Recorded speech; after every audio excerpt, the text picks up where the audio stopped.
se mestizaron con los españoles y se perdieron. Inclusive hay datos, el profesor Manuel San Domingo, que trabajó mucho en la región, allá en los años 50, poquito antes, dice que el último ópata que él conoció en Huepac fue en 1918. Híjole. No, pues. Y el genuino, ¿no?, que hablaba el ópata, inclusive dice, murió mi madre en esos días y estaba suspendido el servicio religioso porque era la época de Plutarco Elías Calles como gobernador.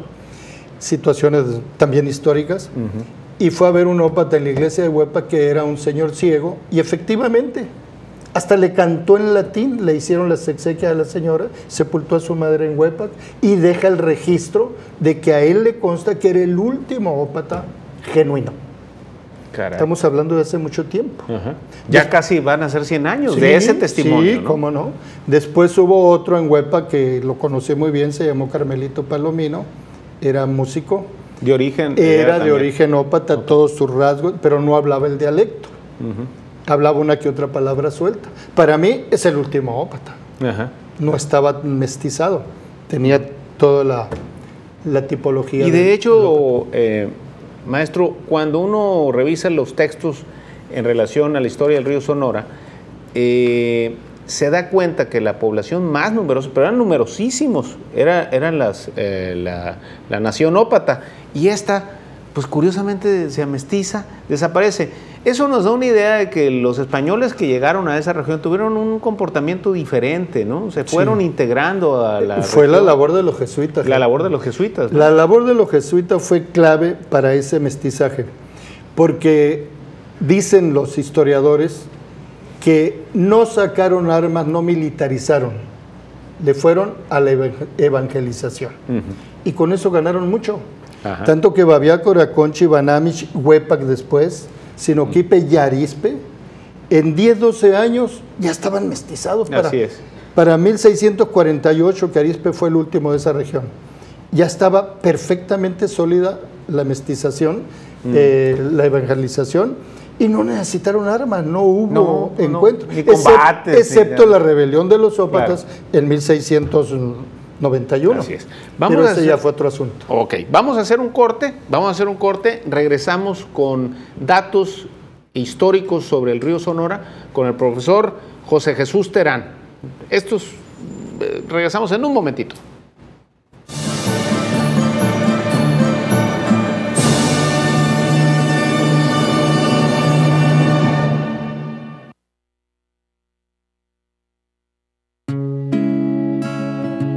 Betty Estrada te espera todos los viernes en Segunda Mirada, el programa de televisión que se ha convertido en uno de los espacios más importantes para la expresión de las ideas desde el atinado punto de vista femenino. Es tiempo de abrir la mente a otros enfoques. Todos los viernes a las 2 de la tarde, en Mega Canal Sonora, la señal de tu ciudad. Mega Canal, ahora la señal de tu ciudad. Es diversión, con emoción, es la verdad, con libertad, con el sabor regional.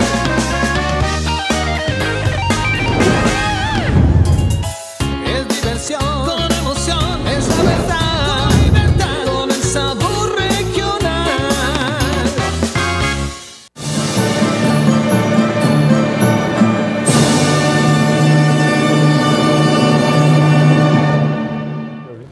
Seguimos con el profesor José Jesús Terán, datos históricos sobre el río Sonora, esa región emblemática y además muy cercana a todos los sonorenses.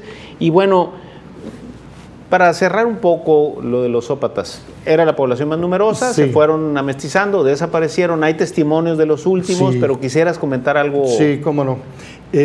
Ópata viene siendo una tribu muy extensa por todo el río de Sonora, parte del río San Miguel, lo que es Auropodepe, lo que es Toape, parte de Cucurpe, pero también del río Moctezuma, y llega hasta la Sierra Madre, allá donde están los Jovas, y bajan hasta Zaguaripa, llegan hasta Aribechi, es extenso. Pero yo trabajo nada más los del río de Sonora, que son los tehuimas.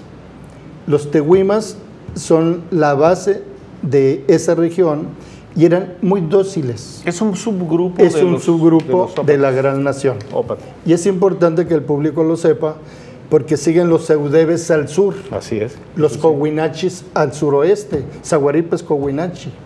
Entonces nosotros manejamos en ese término los ópatas del río Sonora, nos referimos a esa región específica. Llegan hasta Bacanuchi, no llegan a Cananea. Allí ya eran pimas altos. ¿Es el mismo lenguaje? ¿Es el mismo dialecto? Es el mismo de todos. lenguaje, sí, sumamente parecido en algunos, la mayoría son similares, se entienden perfectamente. ¿Se perdió el lenguaje? Se pierde. Sí. Hubo un maestro, y lo voy a mencionar porque gracias a él estoy en estas cosas, él ya falleció, don Manuel García Madrid. Él era de Aribechi y él rescató muchísimo del dialecto ópata. Hay algunos otros, como Manuel San Domingo, que ya lo cité. Bueno, pues la verdad es que yo creo que falta mucho de divulgar de la historia de los ópatas, porque Claro es una población muy cercana a nosotros.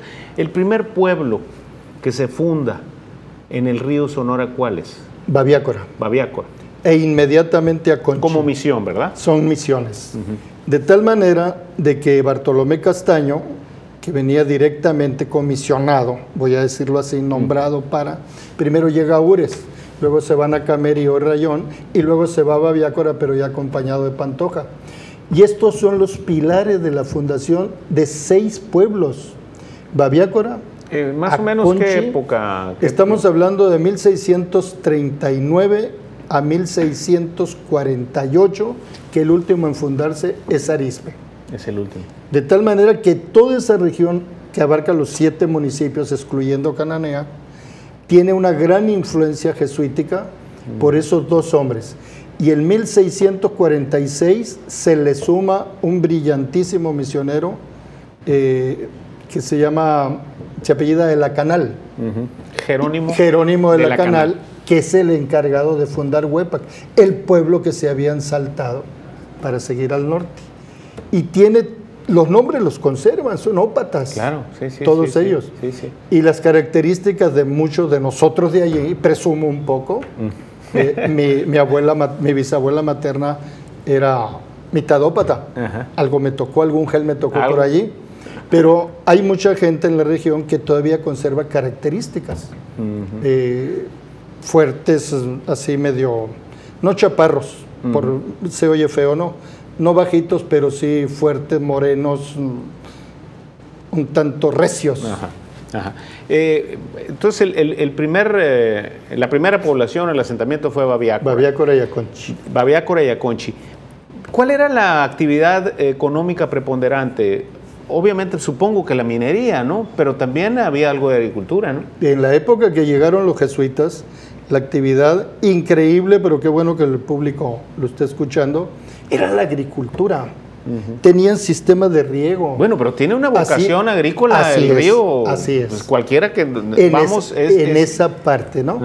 Entonces, no queda exenta la minería. Pero fueron muy inteligentes los primeros pobladores, no explotaron ni la cuestión militar ni la cuestión minera. Se llevaron alrededor de una década de evangelización, fundaron escuelas, increíble, pero había escuela en Babiácora exclusiva para los ópatas de allí. Bueno, y la agricultura muy primitiva quizás, ¿no?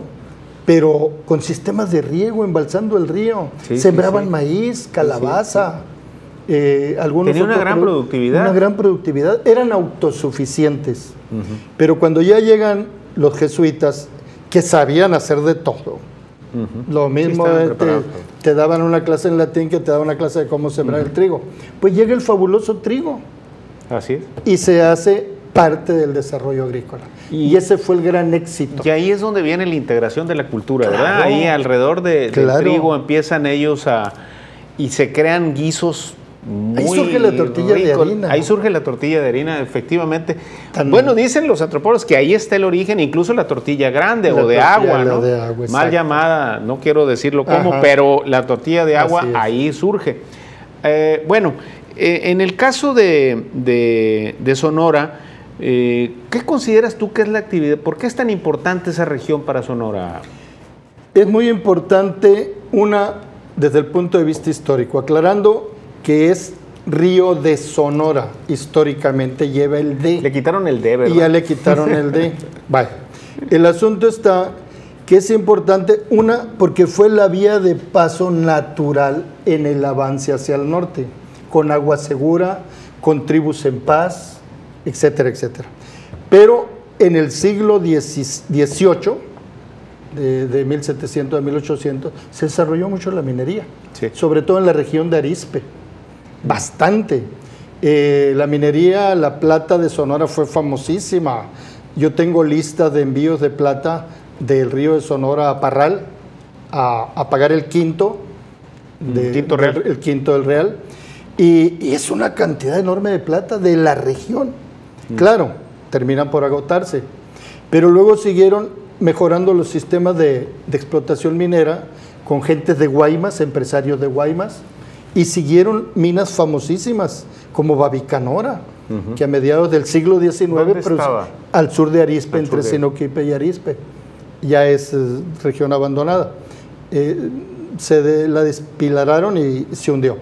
El asunto está que grandes empresarios de Guaymas, el señor Aoiza, era un chileno, creo, invirtió mucho allí, y un señor Iberri era el gerente, sacaron muchísima plata de las Chispas, de Campo Grande, no menos de una docena de minas de Sinoquipe al norte hasta Bacanuchi, plata. Ajá. Principalmente plata, y en Bacuachi, oro. No me quiero ir del programa sin que me menciones personajes. Personajes que tú consideras que debemos rescatar, reconocer y divulgar de esa región del río Sonora. Bueno, primeramente los personajes por etapas, ¿no? Los que ya mencioné, los jesuitas, que no menos de una docena de ellos deben estar en el reconocimiento de todos los que somos de la región de Sonora y, ¿por qué no?, nacionalmente. Castaño, Molarja, Pantoja, de la Canal, y etcétera, etcétera, porque sería muy prolongado. Pero cuando viene la etapa colonial, hay gobernadores muy distinguidos, porque debo recordarle al público, y cumplo con ello, de que Arizpe fue la capital política, claro, pues. Sí. Y no era más que, con perdón del término, un pueblito de 360 habitantes. Y allí surgió mucha gente muy valiosa, Importantísimo. importantísima. De Anza, por ejemplo, que fue una persona, un capitán de mucha trayectoria, que ahí está sepultado en la iglesia de Arizpe. Después, en la otra época, surgen militares muy distinguidos, tanto en la República juarista, pues está Ignacio Pesqueira, también de Sí, Arizpe, cómo no. y una élite de militares con él que están en todas las páginas de la historia de Ignacio Sonora. Pesqueira, que después rompe que le toca ser gobernador y rompe con Huerta, y Sí. además No más que ese es de Huepac. Ese es de Huepac. De Huepac. Pero estaba emparentado, ¿verdad? Era sobrino, sí, nieto, sobrino, creo, sí. de Ignacio Pesqueira. Estaban emparentados. Yo creo que es una región que tiene una cantidad enorme de personajes. Le ha aportado muchísimo a la historia de Sonora historia, y sí. le hemos devuelto muy poco. Así es. Yo quisiera invitar a nuestro público a que visite la región. La región está pasando por una crisis. Sí. ¿No es cierto, maestro? Sí, Es un lugar, problema serio. son lugares hermosísimos, son pueblos pintorescos que tienen mucho que dar, con una gastronomía muy especial. Exacto. Y además, cuando uno pasa por los pueblos, que ve los molinos abandonados Antiguos molinos. y que ve los pueblos en las condiciones en las que están, vale la pena regresar y entregarles parte de nuestro tiempo y de nuestro interés. Yo invito al público en general a que se dé una vuelta por la región. Hay muy buena capacidad hotelera instalada. Es un fin de semana ir a conocer bastantes lugares históricos y además conocer a esa gente que, a pesar Así de es. todo lo que ha sufrido, principalmente los últimos acontecimientos del dominio público, Y no se arredra. no. Antes de Sigue irnos, trabajando y duro. Vamos corriendo. Su libro, La Sociedad Sonorense de Historia, de Sociedad la cual usted es Sonorense de miembro Historia. distinguido, está ahí, Y 150 allá abarca pesos. de 1880 a 1980. La verdad, lo recomiendo muchísimo. Los datos que usted quiera ahí vienen, el río Sonora, su gente, su historia, sus datos, y todo esto hecho por un hombre acucioso y entregado a la historia de Sonora, como es el profesor José Jesús Terán, miembro de la Sociedad Sonorense de Historia. Y mi querido maestro, como siempre, muchísimas gracias por habernos Por la acompañado. oportunidad. Muy Y amable. con esto cerramos el Tiempos de hoy. Gracias. Y nos vemos la próxima semana. Muchas gracias. Muy maestro. amable.